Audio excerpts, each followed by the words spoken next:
Okay, you do. All right, good morning, class. Today we're talking about the fact that we can graph and write quadratic equations in transformational form. In transformational form, we have x minus h quantity squared. Yes. Can you start over? We have x minus h quantity squared equals 4p times the quantity of y minus k. And we also have y minus k quantity squared equals 4p times x minus h. I'm going to write those formulas on the board, but I need to give you a lot of preliminary information. We're first going to talk about it in terms of the concept. After we understand the concept of what's really going on, then we will work problems in particular examples. Okay, so here's the concept. The concept of what we have going on is there's this thing called parabolas. Okay? And for parabolas, the definition would just simply be that we have one square term and one linear term.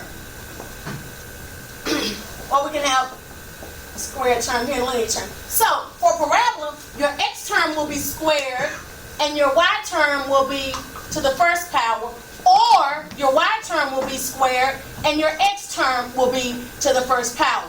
Either of these two cases defines a parabola. And of course, you know that we also are familiar with vertex,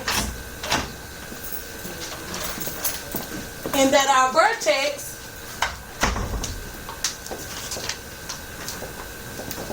is h comma k. Okay?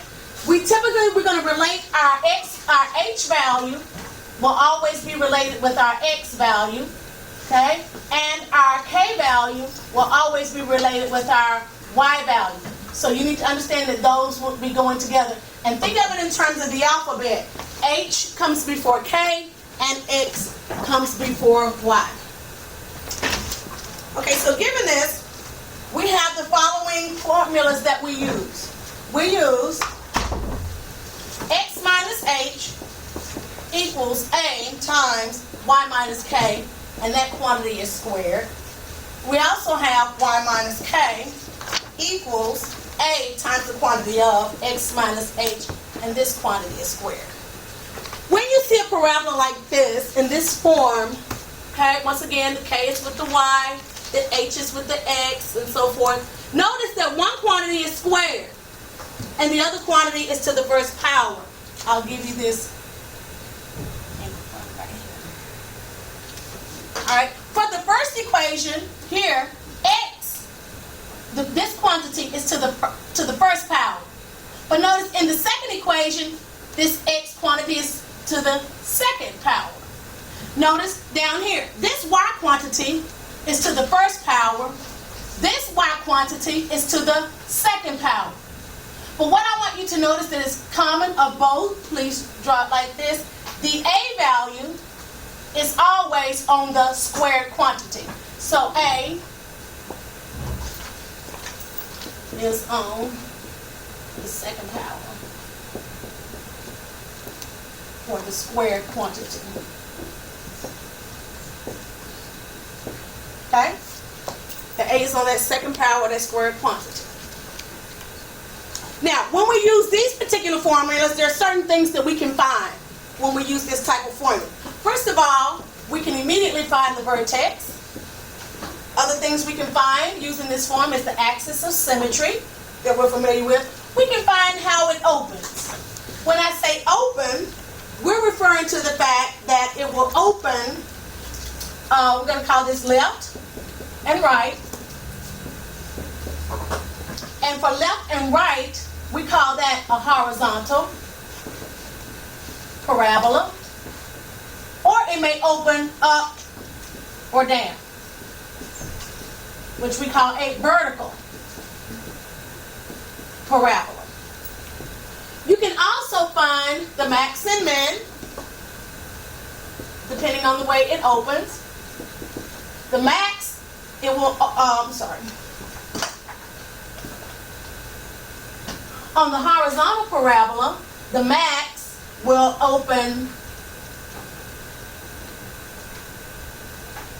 let me see for left. left, and this one's open right. So this was correct. For the max, it opens left, and for the min, it opens right. For the vertical parabola, the max will open down like that, and the min will open up like that. Okay?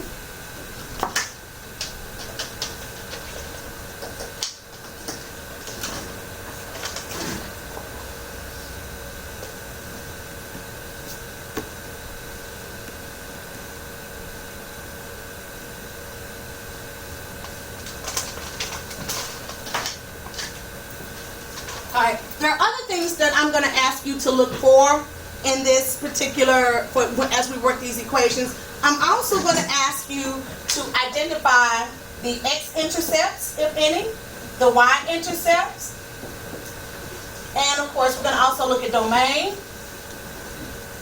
and range. Okay, so we're going to be looking at all of these things right here. All right, the next set of equations that you need to become familiar with, they look the same, but they are not quite the same. Once again, they look almost the same. Almost. There is a slight difference that you need to be familiar with.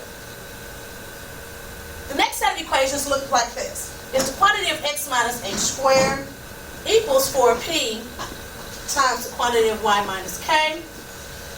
And of course, y minus k, quantity squared, equals 4p times x minus h. Notice that for these two set of equations, notice, again, we do have a squared term over here on the x and a linear term over here on the y. Here we have this y value, this y term, they're now squared, and this x term is now what? Linear. Notice, for these types of equations, the 4p is on the linear term. 4p is on the first power, the linear. This will be squared term, sorry. And this will be linear term. Okay? Miss Annette Henderson and Miss Evangeline Hearns, please report to my office, please. Miss Henderson and Miss Hearns. Okay, for those, so for these equations, the thing that you can find with this set of equations down here at the bottom is you can find the vertex. Notice we can find the vertex with these set of equations above. We can also find the axis of symmetry. We can also find that here. We can talk about whether it opens left, right.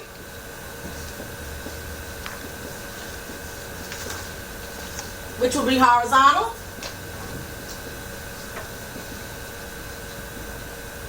And we can also talk about whether or not it opens up, down,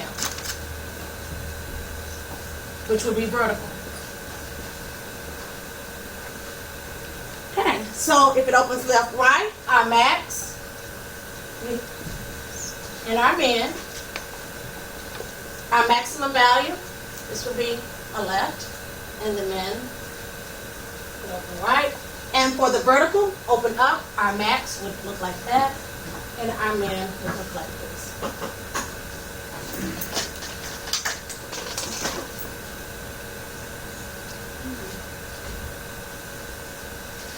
I'm going to go down here and get that.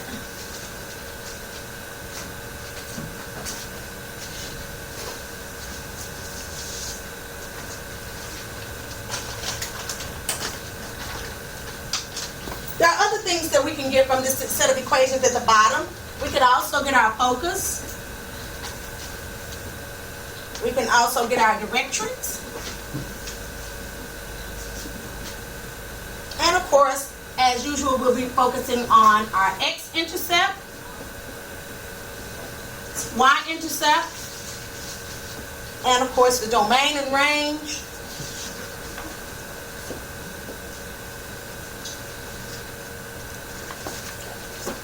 Alright. Now one thing I want to emphasize is that I want to talk about A and 4P. A and 4P are inverse relationships, an inverse relation, because notice the a is on the squared term, but the 4p is on the linear term. So the relationship of those would be, if I had some value a, as I do here, this value a is equivalent to 1 over 4p. And likewise, if I have the value p, it is equivalent to 1 over 4a. We'll be discussing this more as time goes on, but I want you to keep this in your notes, and we'll be discussing that more as time goes on. Again, they're just inverse relationships. Okay? So the letters that we're going to kind of focus on today in this entire thing, there are certain letters and variables that we're going to be focusing on as I go through the concept. And I have those in my notes. And the following letters that we will be using will be, we're going to focus on H, K, X, Y, P, which could also be our A value, as we talked about from this relationship. P and A have this inverse relation. And we're also going to focus on V, F, and D. So those are the items that we're going to focus on when we talk about the concept. Okay, now, just before we close out, I want you to put a circle around focus and directrix. The focus and directrix, I'm going to change the color on this. The focus and directrix, we will be using this p-value to help us get our focus and directrix. That is very, very important, that p-value. It's very, very important in our focus, in getting our focus and directrix. And we will need that in order to graph our equation. Okay? All right.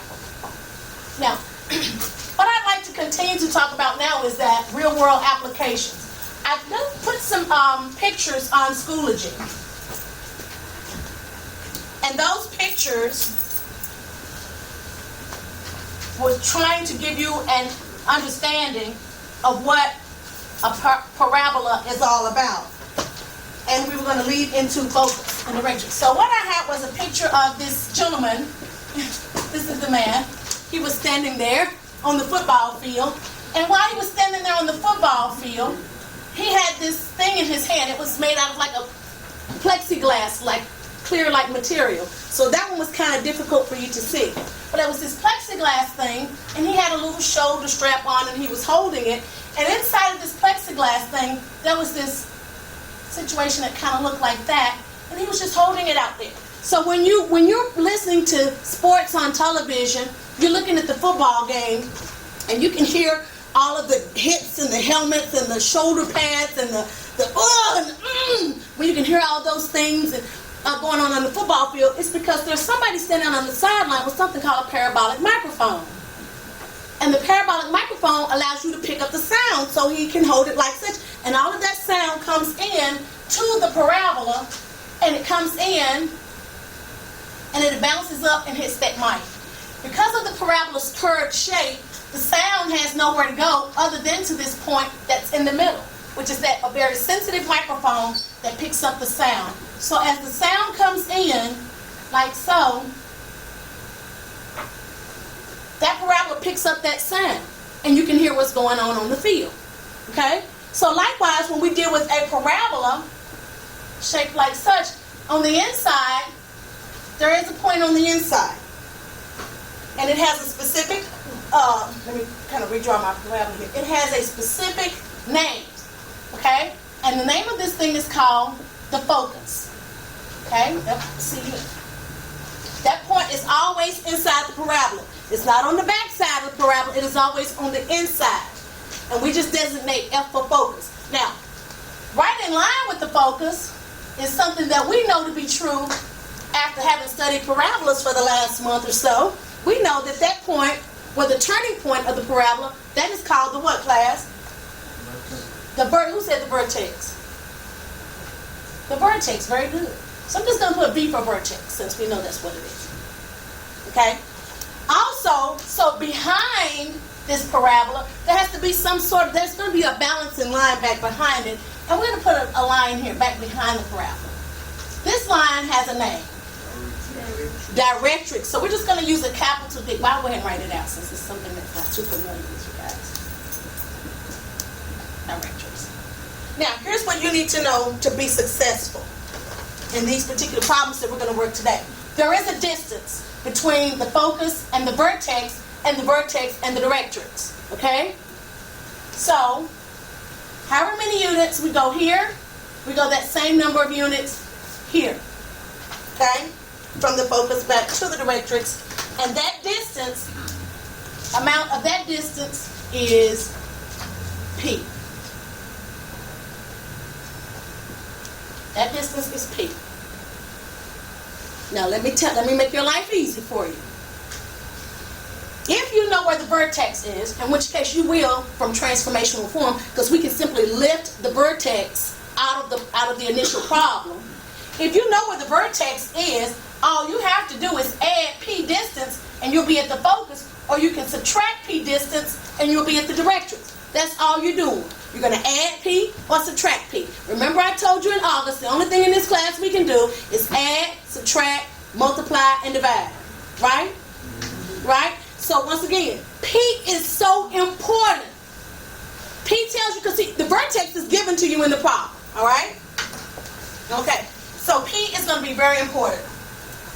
Let me give you one example. What time is it on the bell? Getting ready to time for it to ring? Okay. I'm going to go ahead and try to get them set up on at least one of them. All right. Given this graph, if I go over one, but we're not talking about any particular distance. I just want to talk about going up some distance. Okay? If I go up here,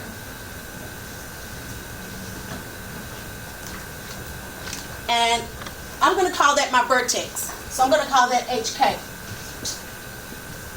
I'm going to call that my vertex.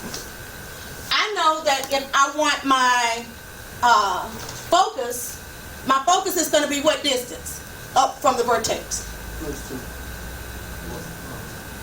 Well, no, plus P. Right, I'm not using any numbers. I'm only using letters.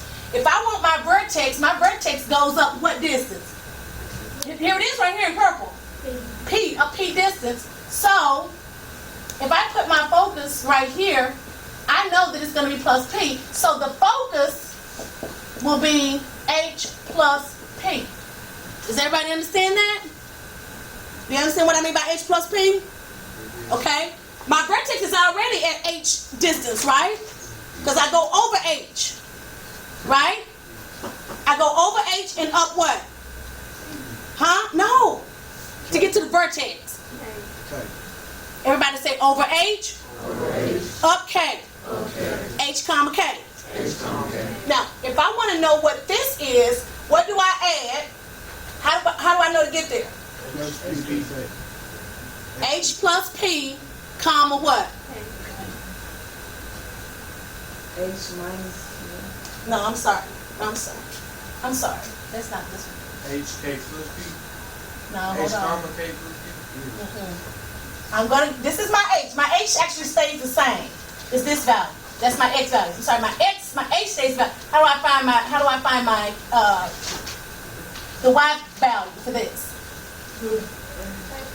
Yeah, who said it? There we go. It's the K plus P right here on this. Okay, hold on. Okay. Who said that's what I just asked? What? Oh, yeah, okay.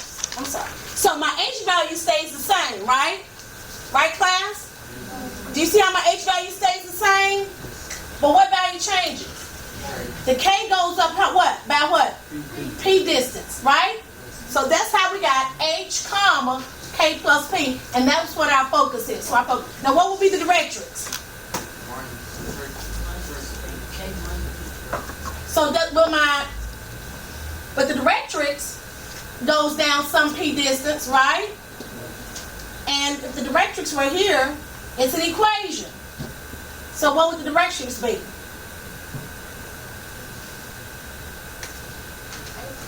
H minus P. K minus P. Who said Y equals what? K minus P. Who said that? Who said that? Did he? In the house.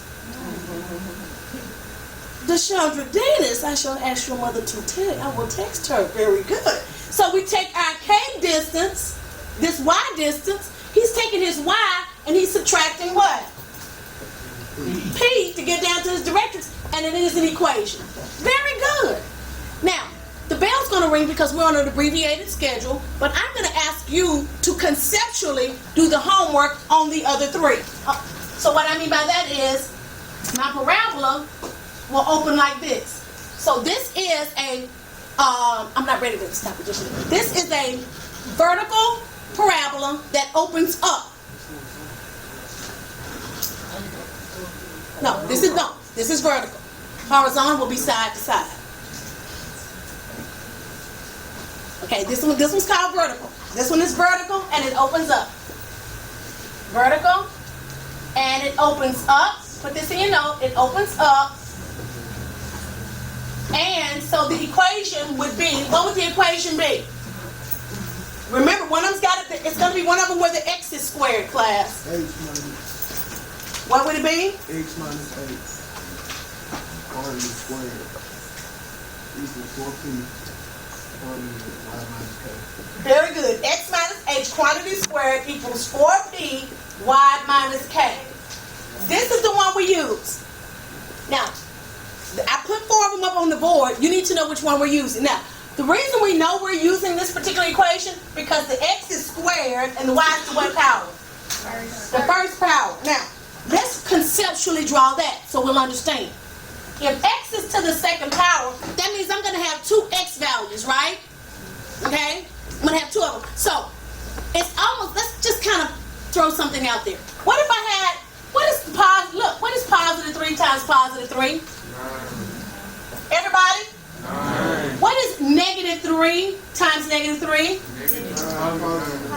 Everybody just say 9. 9. So, I could conceivably have 2 x values that would give me 9. That's how I know that my graph will either open what? Up or what? Or down.